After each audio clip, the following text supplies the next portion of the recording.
Ya estoy compartiendo la diapositivas, doctor.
Bueno, compañeros, muy buenas tardes. Vamos a empezar el tema de hoy, que es enfermedad pélvica inflamatoria.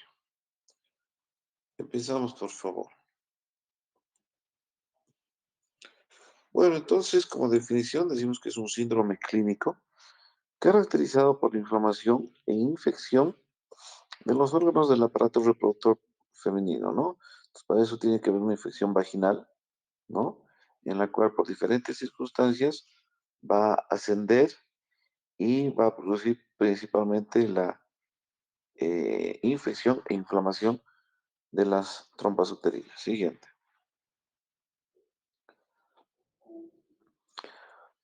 Para entender mejor, vamos a hablar de la clasificación, ¿ya? Y de los estadios. Y aquí tenemos, pues, cuatro estadios, ¿no? Tenemos un estadio uno, en la cual es una salpingitis aguda, sin peritonitis, sin signos de irritación peritoneal. Un estadio 2, que es una salpingitis aguda con signos de irritación peritoneal o pelviperitonitis, ¿no? En el estadio 3 ya vamos a palpar, además de la salpingitis, la formación de un absceso tubovárico y en el estadio 4 ya la ruptura del absceso. Todo eso tenemos que hacer el diagnóstico con el examen ginecológico, ¿no? Siguiente. Entonces, ¿cuál es la etiología generalmente de la EPI? Entonces, el primer germen que nos va a producir es pues la Chlamydia trachomatis. Es la más frecuente en producir esta enfermedad pélvica inflamatoria. Luego está la Neisseria gonorrea, Trichomonas vaginalis, E. coli, Enterofecales, eh, pero los dos principales están producidos por la Chlamydia trachomatis y la Neisseria gonorrea, ¿ya? Los tiroides fragiles y los pestococos también, pero es muy poco frecuente. Y ahí tenemos los porcentajes, ¿no? Un 20% la Neisseria gonorrea y un 18% la clamidia. Siguiente. ¿Cuáles son los factores de riesgo para que se produzcan la EPI? Entonces tenemos las duchas vaginales, ¿no? Con la reducción de la flora de protección, las solteras, farmacodependencia, múltiples parejas sexuales, nivel socioeconómico bajo, pareja sexual reciente que tenga uretritis o gonorrea, enfermedades de transmisión sexual, portadora de DIU y además con flujo vaginal, ¿no? Y además también el puerperio inmediato que se puede asociar con la EPI. Siguiente. Entonces, entramos a lo principal de esta patología que es la clínica, ¿no? Entonces, tenemos la EPI asintomática, en la cual es una infección leve, pero que continúa esta y generalmente va ascendiendo, ¿no? Y este se va a hacer un diagnóstico, generalmente, después ya la paciente va a acudir por esterilidad, ¿no? Entonces hay una EPI que se llama la EPI silente, que es la producida principalmente por la clamidia, en la cual nos va a producir pues este diagnóstico de esterilidad, ¿no? Y también pues van a existir los anticuerpos de la clamidia y la neisseria. Siguiente. Entonces, en una epiaguda puede haber fiebre, ¿no? Escalofríos, puede haber anorexia, vómitos, dismenorrea, ¿no? Dispareunia, dolor abdominal bajo y flujo vaginal fétido, ¿no? Entonces, el motivo de consulta de estas pacientes va a ser una de estas causas, ¿no? Siguiente.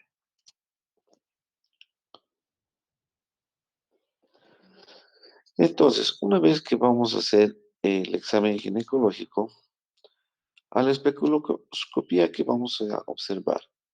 Entonces, vamos a observar que ahí hay una inflamación del cervix, ¿no? Entonces, lo que les decía, puede haber como un estropio, ¿no? Como cuando nos caemos de rodillas y nuestra rodilla queda con puntitos sangrantes, ¿verdad? Igualito que del cervix, ¿no? Por infecciones ya frecuentes y además crónicas. Entonces va a haber esto lo que es la cervicitis. Posteriormente puede haber un exudado purulento, en el cual vamos a limpiar el cervix y vamos a evidenciar que está saliendo un exudado del orificio cervical externo, un exudado purulento. El estropio, lo que les hablaba, ¿no? Lógicamente que vamos a ver una secreción vaginal, ¿no? De diferentes características, determinando el posible germen que podría estar causando este flujo de acuerdo a las características, como habíamos hablado, en flujo vaginal, ¿no? Luego vamos a hacer ya el tacto vaginal y el examen bimanual, ¿no? En el cual en el examen bimanual vamos a encontrar dolor ya a la palpación del útero, principalmente cuando hacemos la movilización, ¿no? Y aquí está lo principal, aquí está la clave de cómo vamos a hacer un diagnóstico de EPI, y es cuando hacemos la valoración de los anexos, ¿no? Entonces, con una mano que está haciendo el tacto vaginal, ¿no? Vamos a irnos hacia un fondo de saco lateral. Por ejemplo, vamos a imaginarnos que nos estamos yendo al fondo de saco lateral izquierdo, ¿no? Entonces la mano izquierda irá a palpar abdomen también en la fosa ilíaca izquierda, ¿no? Normalmente, si la paciente es delgada, entonces van a chocar nuestros pulpejos de dedos y no va a sentir nada la paciente, no va a sentir dolor. Pero, pero, si palpamos en los anexos como un cordón de zapato, entonces ya estamos hablando de una anexitis, de una salpingitis, ¿no? Muy bien.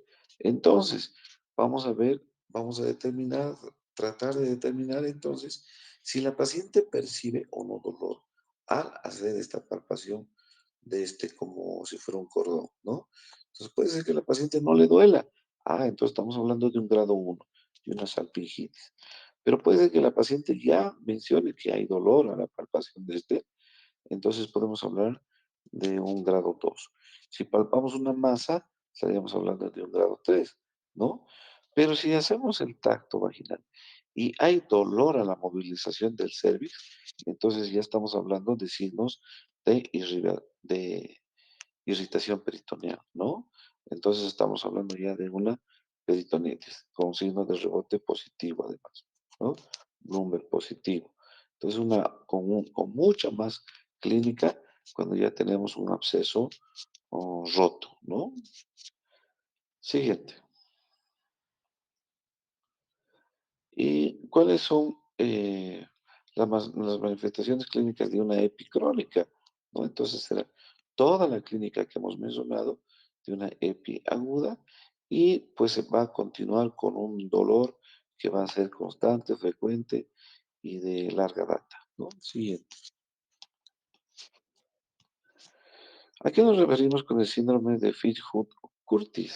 Entonces, es un síndrome que es un poquito de difícil diagnóstico, pero que está caracterizado por una perihepatitis asociada a una enfermedad pélvica inflamatoria, ¿ya? Em, especialmente cuando predomina el cuadro de dolor en hipocondrio derecho, simulando una patología biliar. Pero esto generalmente ya podemos hablar de un estadio 4, ¿no? Cuando ya hay pacientes que vienen, en la ecografía nos van a reportar líquido en fondo de saco de Douglas, ¿no? Y con las características ecográficas podemos ver si es líquido claro, ¿no? O si es purulento también. Entonces, la ecografía a veces, bueno, yo tenía una paciente que la ecografía mencionaba 6 litros en cavidad, ¿no? Y mencionaba aparentemente purulento. Entonces hemos hecho una culdocentesis y tenía pues bastante pus en cavidad. Entonces, cuando ya se disemina este absceso roto, entonces nos va a dar patología como si fuera de vesícula, ¿no? El cual nos va a confundir. Pero el foco es, pues, de un absceso tubovárico roto. Siguiente. Entonces, si vamos a tomar los criterios de Hager para hacer un diagnóstico, pues tenemos los criterios mayores y menores de la enfermedad pélvica inflamatoria. Si hablamos de los criterios mayores, entonces tenemos el dolor abdominal localizado en los cuadrantes inferiores, dolor a la movilización del cérvix, en el cual ya nos podría palpar que hay una masa o el absceso tubovárico, un dolor anexial a la exploración abdominal, historia de actividad sexual en los últimos 3 meses y además que tiene que ser sin protección, ¿no? Y la ecografía no sugestiva de otra patología. Dentro de los criterios menores, entonces tenemos temperatura mayor a 38 grados, una leucocitosis mayor a 10.500 por milímetro cúbico, el volumen de sedimentación globular, entonces va a estar elevada, ¿no? Entonces la tinción grave nos va a dar dipococos intracelulares y el cultivo positivo para Neisseria gonorrea o la clamidia, ¿no? Los primeros dos agentes que producen esta patología. Siguiente. ¿Qué exámenes vamos a pedir? Lógicamente, pues tenemos que realizar un hemograma, va a haber una leucocitosis del a la izquierda, el BES va a estar elevado, el PCR igual, ¿no? Tenemos que, lógicamente, pedir la beta-HCG, ¿no? Principalmente para hacer un diagnóstico diferencial con un embarazo ectópico, ¿no? Tenemos que hacer un cultivo de flujo vaginal y una biopsia de endometrio, ¿no? En el cual si es aguda va a haber un aumento de leucocitos y si es crónica va a haber un aumento de las células plasmáticas, que también se pueden presentar cuando hay leiomiomas o pólipos endometriales. Siguiente.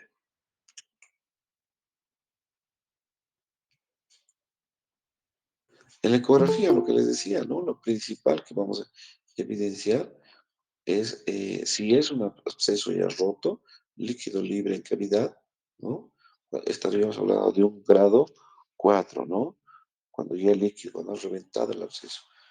Estaríamos hablando de un engrosamiento endometrial también, ovarios agrandados con numerosos quistes pequeños, trompas en forma de pera u ovoide, llena de líquido, son trompas gruesas, ¿no? De bordes tortuosos, ¿no? Y la característica es que al corte transversal de la trompa nos va a dar el signo de la rueda dentada, ¿ya? Esa es la imagen principal en la que podríamos hablar de una salpingitis. Siguiente. Entonces, podemos hacer una laparoscopía, ¿ya? Pero que sea diagnóstica, ¿no? En el cual vamos a encontrar, vamos a clasificar en 3 grados, ¿no? ¿Ya? De la EPI. Entonces, uno, que hay eritema, edema, las trompas se mueven libremente, pero no hay exudado purulento, solamente hay una inflamación, ¿no? En el grado 2, entonces ya vamos a ver en esta laparoscopía, en el cual el material ya es purulento que emana por las trompas, ¿no? No hay movimiento libre de las trompas y las fibras no son evidentes, ¿no? Debido a esta inflamación. Y en un grado 3 pues ya vamos a ver mm, la presencia del piosampix o el absceso ya formado, ¿no? Esos entonces son los 3 grados que vamos a identificar mediante una laparoscopía. Siguiente.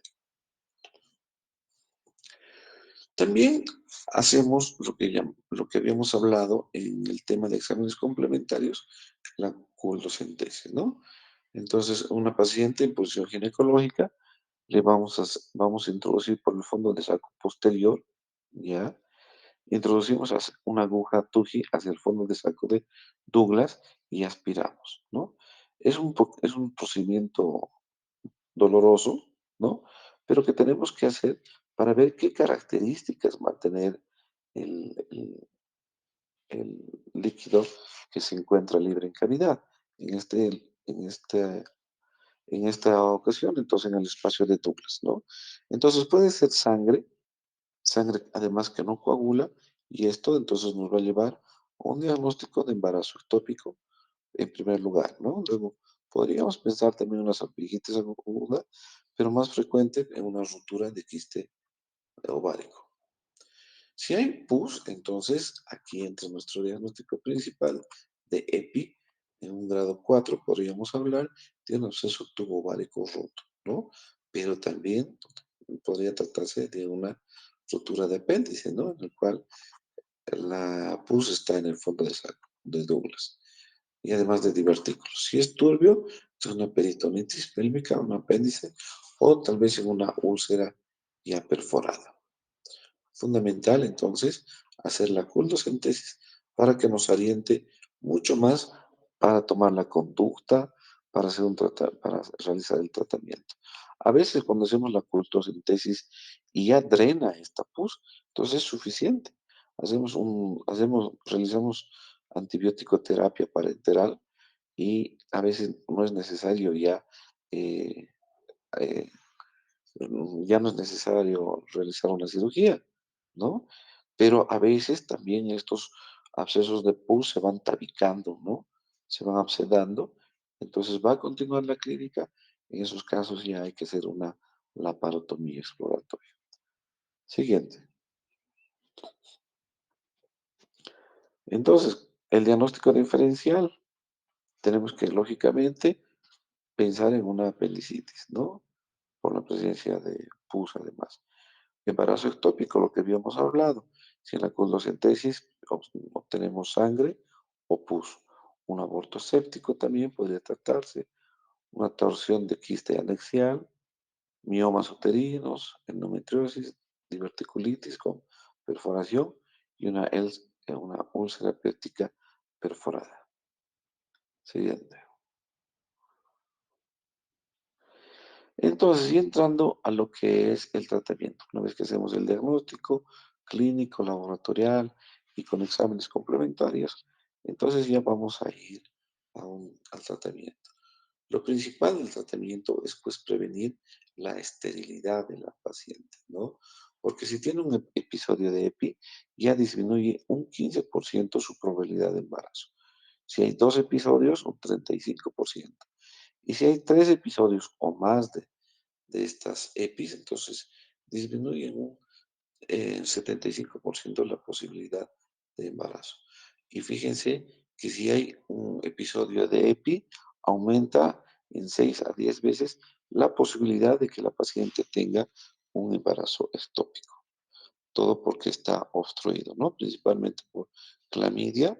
Entonces se va a producir la obstrucción de la trompa y va a producirnos lo que son los embarazos ectópicos. Siguiente.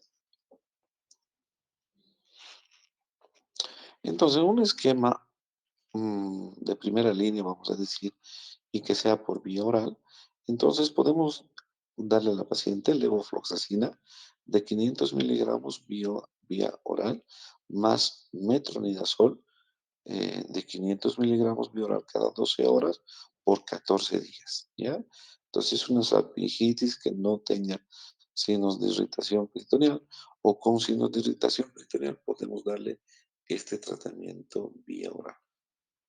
Ese es el de primera línea, ¿ya? Siguiente. También podríamos darle ceftriaxona 200 miligramos intramuscular como dosis única o cefixime de 400 miligramos vía oral, dosis única a dosis única. Además que tenemos que darle para prevención de clamidia la doxiciclina 100 miligramos vía oral cada 12 horas durante 14 días. Esto de acuerdo a la clínica de la paciente, podemos asociar metronidazol vía oral 500 miligramos vía oral cada 12 horas por 14 días, ¿no? También podríamos utilizar la cefotaxima, 1 gramo, intramuscular, más doxiciclina, 100 miligramos vía oral cada 12 horas. Esto, de acuerdo a la clínica, podríamos, a las características del flujo, podríamos asociar con o sin metronidazol de 500 miligramos vía oral cada 12 horas por 14 días. Si no tenemos mejoría a las 48 horas con estos dos regímenes de tratamiento, entonces ya tenemos que pensarle en hospitalizar a la paciente. Siguiente. Entonces, si le internamos a la paciente, ¿qué tratamiento le vamos a dar? ¿No? Entonces, podemos darle la cefipima 2 gramos endovenoso cada 12 horas o ceftriaxona 2 gramos endovenoso día, más doxiciclina 100 miligramos endovenoso o vía oral, dependiendo si no hay molestias, para que podamos utilizar la vía oral o usamos nomás endovenoso cada 12 horas por 14 días. También podemos utilizar la cefotaxima, 1 gramo endovenoso cada 8 horas, más doxiciclina eh, de 100 miligramos vía oral o endovenoso cada 12 horas eh, por 14 días. Lo que más utilizamos es este tratamiento en los hospitales, es la cefotaxima, ¿ya? Más doxiciclina. Muy bien, siguiente. Fíjense, aquí tenemos otros esquemas alternativos. Clindamicina, 900 miligramos endovenoso cada 8 horas, más gentamicina, 2 miligramos por kilogramo de peso, ¿no? Y luego a 1.5, disminuimos 1.5 miligramos por kilogramo de peso cada 8 horas, o también podemos darle en dosis única la gentamicina, o espaciarlo cada 8 horas, la dosis de 1.5 miligramos por kilogramo de peso. También podemos utilizar la ampicilina, sulfactán 3 gramos endovenoso cada 6 horas más doxiciclina 100 miligramos vía oral o endovenoso cada 12 horas por 14 días. Si hay mejoría, la doxiciclina 100 miligramos vía oral cada 12 horas más clindamicina 450 miligramos vía oral cada 8 horas por 14 días. Si es que hay mejoría. Si no hay mejoría, entonces ya tenemos que pensar y también con sus controles, ¿no? principalmente ecográficos, para hacer ya un tratamiento quirúrgico. Siguiente. Lógicamente, eh, tenemos que dar tratamiento, ¿no? Las parejas sexuales, si han mantenido durante los últimos 2 meses, entonces acitromicina, 2 gramos, vía oral, dosis única. O también podemos utilizar la ceftriaxona, 250 miligramos intramuscular como dosis única, y la doxiciclina, 100 miligramos vía oral cada 12 horas por 7 días. Entonces, si ha habido contacto con parejas sexuales que no estén seguras que esta pareja pueda ser portadora de diferentes gérmenes, entonces tenemos que hacer este tratamiento, ¿ya? Eh, y además con pacientes con coinfección con VIH, entonces tenemos que hacer un tratamiento sí o sí parenteral, ¿no? Siguiente. ¿Cuáles son las complicaciones? Las complicaciones que puedas llegar a presentar por formación de sinequias, por adherencias endopélvicas, entonces está el dolor pélvico crónico. Lógicamente, el motivo de consulta, como hemos dicho, la esterilidad, la dispareunia, ¿no? Justamente por estas adherencias que se forman. A veces nosotros operamos, qué sé yo, quistes o cesáreas y encontramos diversas adherencias y esto es debido a estas enfermedades pélvicas inflamatorias no tratadas, ¿no? Dismenorreas, embarazos ectópicos, ¿no? Y diversas adherencias en diferentes órganos que van a producir este dolor pélvico crónico. Siguiente. Y bueno, para finalizar, entonces, vamos a dar los criterios de alta, que una paciente ya esté asintomática o 3 días continuos sin fiebre, que ya bueno, tenga una buena tolerancia oral y que sus funciones básicas ya estén normales, ¿no? Entonces, el pronóstico lógicamente depende de cuántas infecciones haya tenido y cuán rápido hayamos actuado en darle el tratamiento antibiótico. Es por eso que, por ejemplo, si nuestras pacientes acuden y solamente tienen, nosotros hacemos un diagnóstico de una EPI grado 1, solo con una salpingitis, pero sin signos de irritación peritoneal. Entonces tenemos que cuidar profilácticamente las trompitas y podemos darle ciprofloxacino, ¿no? De 500 miligramos y oral cada 12 horas por unos 7 días, para que luego no tenga problemas de esterilidad. ¿Listo?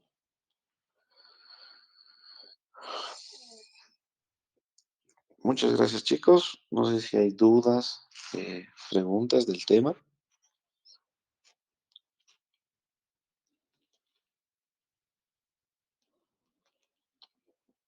Bueno, entonces no, si no hay preguntas, muchas gracias por su atención.